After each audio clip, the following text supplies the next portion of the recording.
He's the man to beat here. Vladimir Fedoseev is on 11 points out of 13 games in Blitz, and he's playing some phenomenal chess. Praggnanandhaa has the white pieces against him.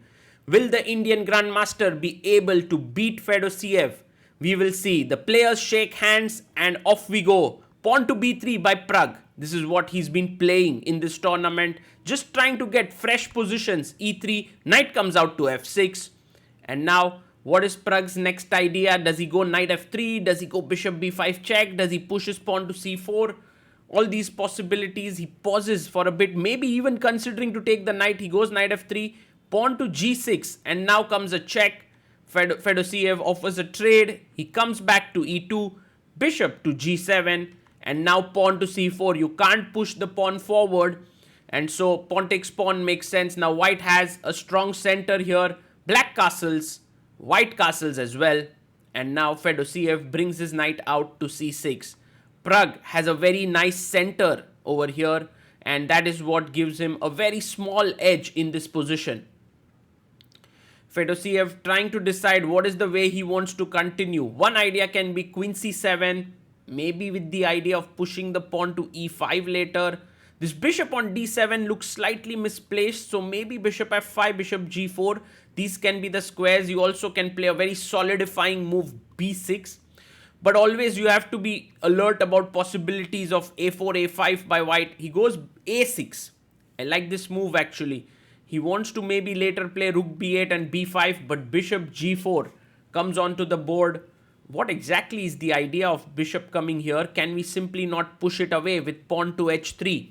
That is a question, and Pragg asks exactly that question. Fedoseev comes back. Did it help him to provoke h3? Maybe. Maybe later he goes queen d7 and sacks his bishop on h3. That can be a plan. But for now, white is better, and a very good move for Pragg is knight a4. Attacking the c5 pawn, it becomes tremendously difficult to defend it. For example, let's say you go queen d6. Already e4, e5 becomes a very big threat. And if you play b6, this pawn can become a potential weakness and a target later. So knight a4 looks like a very strong move for Pragg. He's thinking hard here. Maybe he's considering certain possibilities. For example, queen b3 to put pressure on b7. e4 is a move that you want to make very carefully, but he goes knight d5, and that's a big mistake. You can see Fedoseev looking up a bit, and his calculation is knight d5. He takes it, and all of a sudden Pragg realizes that if he goes bishop g7, which is his idea, because if here takes, he's very happy. The problem is Fedoseev as an intermezzo, knight takes pawn, attacking the queen, and now he's simply a pawn up here. So Pragg's idea of bishop g7 does not work here. He has to take back, and now bishop takes b2, attacking the rook, rook b1, and in comes the move queen d5. And black has simply won a pawn. Pragg is unhappy, I mean, he got a game against Fedoseev, who's in great form, a chance to beat him. And right out of the opening, 15 moves have been played, and he already has a tough position.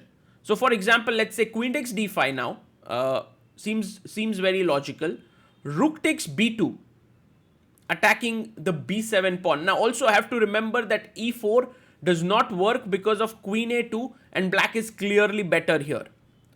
So let's see if Fedoseev takes queen takes d5. He might also consider going back here and trying to analyze this position, how this looks. But yeah, he goes queen d5, rook b2 played by Pragg, and now queen d7 defending the pawn on b7. White definitely has compensation. The compensation stems from the fact that these pawns are weak. Queen c2, I can attack here. Rook b2 can attack b7. These are the possible ideas. So queen c2 played, attacking the c5 pawn. And now Fedoseev has to decide, like, how do you defend c5? You can't play b6 because of rook takes b6. You can play queen d6 to defend c5 pawn. But that pawn could become potentially weak, and also the b7 pawn would fall.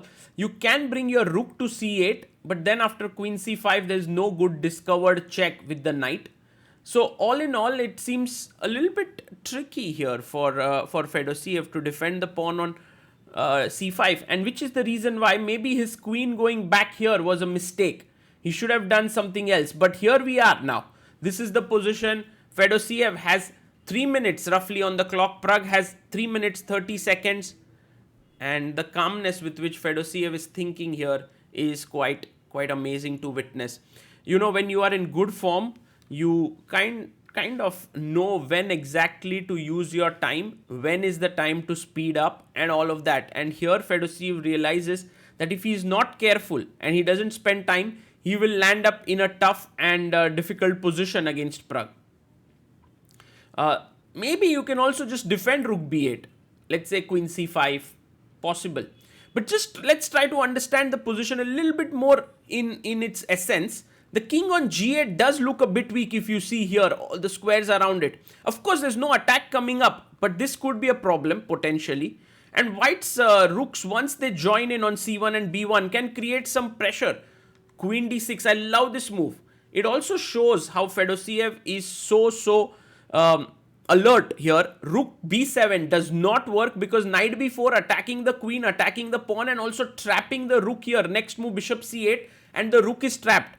So that's the reason why taking this pawn would be incorrect. Maybe one idea which I was wondering if it works is a3, but then simply b5 and black is better. So maybe not a3.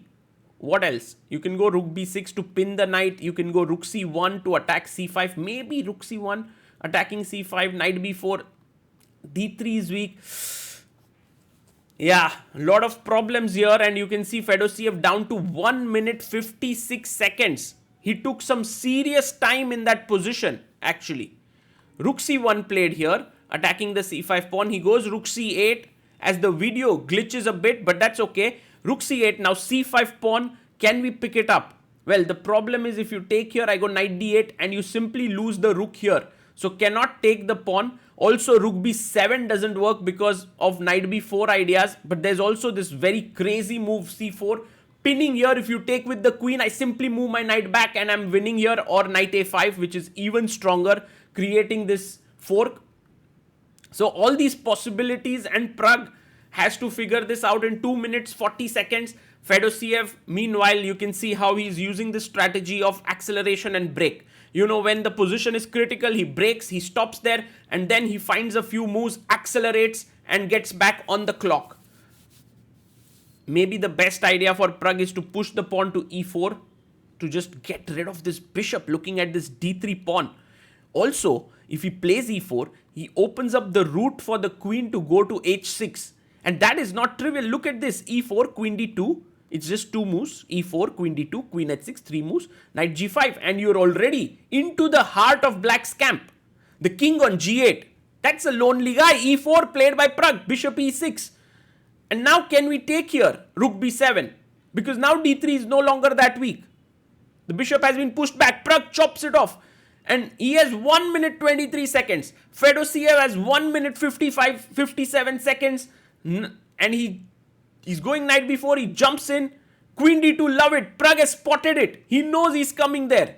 Fedoseev needs to be super careful here with his moves. He's from a good position, from an opening advantage. He has slid into a position that is dangerous for him.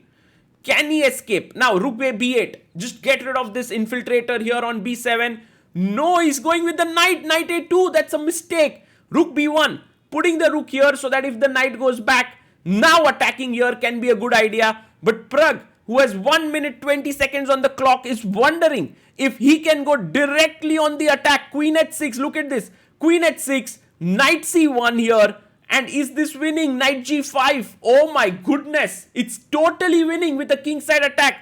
And that is what Pragg is doing. But he shouldn't take so much time if he has to. But on the other hand, he's giving up a rook. How do you balance all of this?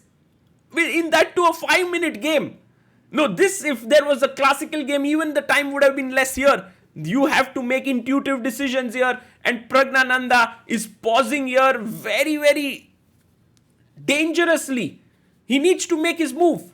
Go for it, Pragg. He goes queen h6. Beautiful move. And look at the time on Fedoseev's clock. He has 1 minute 29 seconds. Now his brain is working. Go here. take with a check, king h1. Do I have anything against this mate? There is absolutely nothing. If you play queen e5 here, take, and boom, check. And now you can't take with the queen because it's a mate. If you go here, take and mate, this is absolutely over. So that's the reason why Fedoseev has to figure out what to do. He can't take the rook. But on the other hand, there's a defensive idea which is to shift the queen here whenever the knight comes. Imagine that this bishop is not here. Knight g5, queen f6, queen h7, king h8, and there's no mate. But where to move this bishop? That is the big question here. And you know, the other point is that there is this e5. Very dangerous move coming in. e5. Say for example, you move your bishop here, I go e5. Suddenly, you have no way because here, boom, boom, mate. That's the problem. But guys, the great move here, and not the winning, the best defensive move is bishop d5. Oh my goodness! Fedoseev finds it by taking 1 minute 3 seconds on the clock. And the point now is if you take the bishop, I can take the rook. If you come in with your knight, I have queen f6. First take this even with a check and then queen f6. And I'm totally winning here. Totally winning. Oh my god. Bishop d5 also keeps in control the h7 square so that later in this line where e5 was played, there will be no mate on f7. Also attacks the bishop here. Queen f6. Brilliant defense here by Fedoseev. Pragg has only now 11 seconds. That's the problem. The position is too complicated. Rook b6. He takes on h7, king f8. It's still equal. It's still equal. He goes ed5, takes on c1, bishop g4. I love how Pragg is playing this, but he has only 4 seconds. Fedoseev has kept his time. He has 28 seconds. Rook b8 has to be the move that has to be played here. Or, yes, he plays it, and Pragg needs to give a check, trade queens.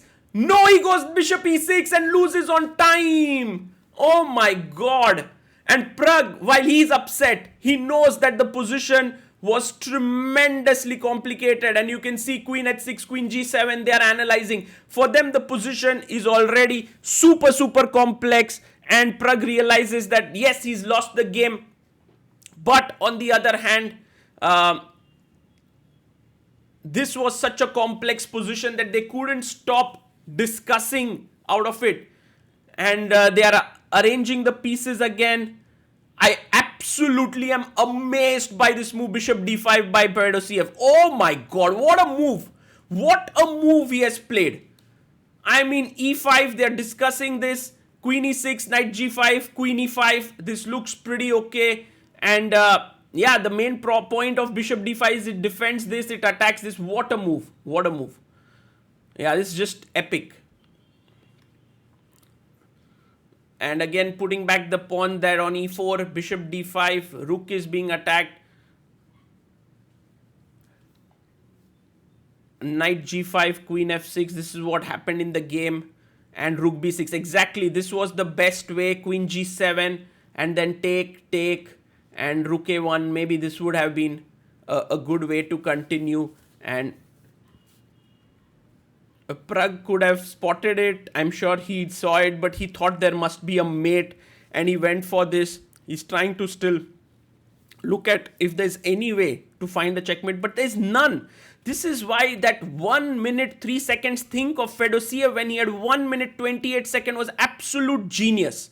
Absolute genius. I mean, by the way, here Stock there is analyzing this position, but already black seems to be better here. Doesn't work.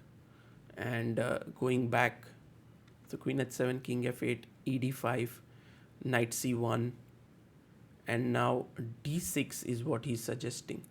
Knight e2 check, king f1, knight g3 check, and knight f5. So nice analysis there. It's very accurate, by the way. They both thought only for a blitz game, but already they were very accurate. And actually, Pragg's bishop g4 was not at all bad. Rook b8, queen h6, queen g7, and here there's a very nice line, knight e6 check. If fe, then rook b8, queen f4, and then you win back the rook and the position is equal. So yes, it was equal. They found it. Machines they are. Analyzed like stockfish after the game. Love it. Absolutely loved this entire game. The interaction, the smiles on their face. Fedoseev doesn't really care that he's leading the tournament. He just is playing some amazing chess, Prag, in spite of losing, has that smile on the face, which makes us truly believe that he loves chess so much. And guys, I hope you enjoyed this game. This is Sagar Shah signing off. Bye bye.